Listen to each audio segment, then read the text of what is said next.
বাঙালিদের পুজো মানেই জমিয়ে খাওয়া দাওয়া। পঞ্চমী থেকে বিজয়া দশমী পর্যন্ত রাত 2টোর সময়ও আমরা বিরিয়ানি খেতে পারি, কি তাই তো? কিন্তু কলকাতার বড় রেস্টুরেন্টস গুলো সারা বছরের মতন পুজোর সময়ও কি তাদের খাবারের কোয়ালিটি মেনটেন করতে পারে? চলো দেখে নি আজকের এই ব্লগে। আজকে ষষ্ঠী, রাত্রি 12টা বাজে আর আমরা এসেছি সল্ট লেকের কারিমসে ফর ডিনার। 1913 সালে দিল্লির জামা মসজিদে প্রথম খুলেছিল কারিমস, আর এখন বেশ কিছু বছর হলো কলকাতাতেও পাওয়া যাচ্ছে কারিমসের বিখ্যাত মুঘলাই কুজিন। গোটা শহর জুড়ে অনেকগুলোই ব্রাঞ্চ আছে, তবে আমরা গেছিলাম সল্ট লেকে। পুজো উপলক্ষে দেওয়ালে কিছু ডেকোরেশনস করেছিল আর চলছিল পুজোর গান। ইন্টেরিয়র সিম্পলের মধ্যে সোবার, আর জায়গাটাও অনেকটাই বড়, অনেকগুলো টেবিলস আছে।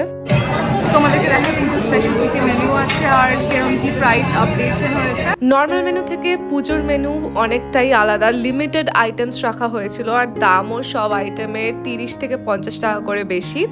কারিমসের আফগানি মুর্গ মালাই টিক্কা ভীষণ টেস্টি হয়, মানে সব রেস্টুরেন্টের মধ্যে এখানেই বেস্ট, আর ওটা খাওয়ার জন্যই আমরা কারিমসে যাই। কিন্তু গিয়ে দেখলাম পুজোতে ওটা নেই।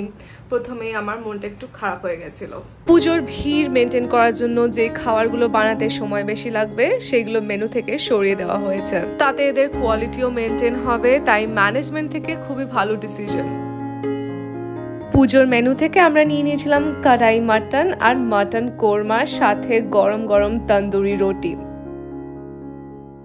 মাটন কারিতে 5 পিস করে মাটন ছিল, তো আমাদের 4 জনের জন্য কোয়ান্টিটি ওয়াইজ যথেষ্ট। কড়াই মাটন ঝাল ঝাল, মাটন কষার মতনই খেতে অনেকটা, আর মাটন কোরমা মিষ্টি। দুটো আইটেমই কিন্তু ভাতের থেকেও বেশি রুটির সাথে ভালো লাগে, আর যদি তন্দুরি রুটি বা বাটার নান হয় তাহলে তো কোনো কথাই নেই। পুজোর এত ভিড়ের মধ্যেও রাত্রির 12টার সময় কারিমসের খাবারের কোয়ালিটি, কোয়ান্টিটি আর সার্ভিং টাইম এক্সিলেন্ট ছিল। খাবারের টেস্ট বজায় রেখেছে। মাটন একদম ওয়েল কুকড, আর এমন না যে অনেকক্ষণ আমাদের ওয়েট করতে হয়েছিল, একদম ঠিক টাইমে আমাদের খাবার চলে এসেছিল। সো একদম 10 out of 10। পুজোতে বা যে কোনো অকেশনে ফ্যামিলির সাথে বাইরে খাওয়ার জন্য কারিমস খুবই ভালো অপশন। মেনু দেখে প্রথমে ডিসঅ্যাপয়েন্টেড হলেও পরে মাটন খেয়ে আমার মন একদম খুশি হয়ে গেছিল। কারিমসের এক্স্যাক্ট লোকেশন ডেসক্রিপশনে পেয়ে যাবে। তাহলে চলো এবার দেখি কলকাতার বেস্ট বিরিয়ানি যেখানে পাওয়া যায়। পুজোর সময় কোয়ালিটি কেমন? কলকাতা বিরিয়ানি মানেই আরসালান। পুজোতে 2 ঘন্টা ওয়েটিং এ দাঁড়াতে হলেও সবাই এখানকার বিরিয়ানি খাবে, তাই সব ফুডিজদের মতন আমরাও গেছিলাম নবমীর দুপুরে আরসালানের লাঞ্চে। ভেবেছিলাম তো লাঞ্চ করব, কিন্তু 1.5 ঘন্টা ওয়েটিং এ দাঁড়িয়ে দুপুর থেকে বিকেল হয়ে গেছিল।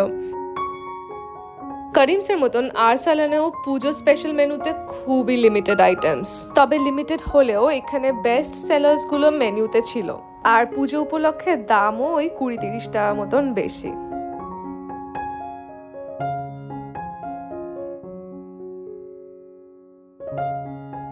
1.5 ঘন্টা ওয়েটিং এর পর আমাদের আরো 30 থেকে 40 মিনিট মতন ওয়েট করতে হয়েছিল খাবারের জন্য, তবে স্যালাড বোলটা সবার আগে চলে এসেছিল। এটা আসার 30 মিনিট পর এসেছিল আমাদের চিকেন টিক্কা কাবাব। আরসালানের কাবাবস এর মধ্যে আমার সবচেয়ে ভালো লাগে চিকেন টিক্কা কাবাব। এক প্লেটে 6 পিস থাকে, বেশ বড় বড়ই আর ভীষণ জুসি। নর্মাল দিনে চিকেন টিক্কা কাবাব তো দারুণ টেস্টি হয়, তবে নবমীর লাঞ্চে প্রচন্ড বেশি নুন হয়ে গেছিল। শুধু তাই না, চিকেনটা আন্ডার কুকড ছিল, নুন বেশি। আমি জীবনে এই প্রথম আরসালানের খাবার খেয়ে ডিসঅ্যাপয়েন্টেড। সাধারণত আমি খুব বেশি কমপ্লেন করি না, কিন্তু সত্যি কাবাব ওয়াজ নট ওয়ার্থ ইট। কাবাবের সাথে আমরা নিয়েছিলাম আরসালানের special best seller mutton biryani. কাবাব খেয়ে বিরিয়ানির উপর থেকেও ভরসা চলে গেছিল, তবে বিরিয়ানি ডিড নট ডিসঅ্যাপয়েন্ট। যেরকম বানায় ঠিক সেরকমই কোয়ান্টিটি, মাটনের পিস, আলু সব ভালো সেদ্ধ হয়েছিল, আর টেস্টও যেরকম হয় বরাবর সেরকমই। তো এই ছিল আমার এবারের পুজোর খাওয়া দাওয়ার এক্সপিরিয়েন্স। তো পুজোতে আরসালান ভার্সেস কারিমসে আমার ভোট করিমস। পুজোর সময় যে কোনো রেস্টুরেন্টে এত ভিড় হয় যে খাওয়ার কোয়ালিটি অনেক সময় ডিগ্রেড করে যায় বা মনের মতন খাওয়ার নাও পাওয়া যেতে পারে। তাই আমার মতে ইট ইজ রেকমেন্ডেড কি পুজোতে street food, roll, chow mein, momo, phuchka এইসব খাও। আর ভালো কোয়ালিটির ফুড শান্তি মনে খেতে গেলে পুজোর পরেই যাও। ব্লগটা ভালো লাগলে অবশ্যই সাবস্ক্রাইব করো। বাই।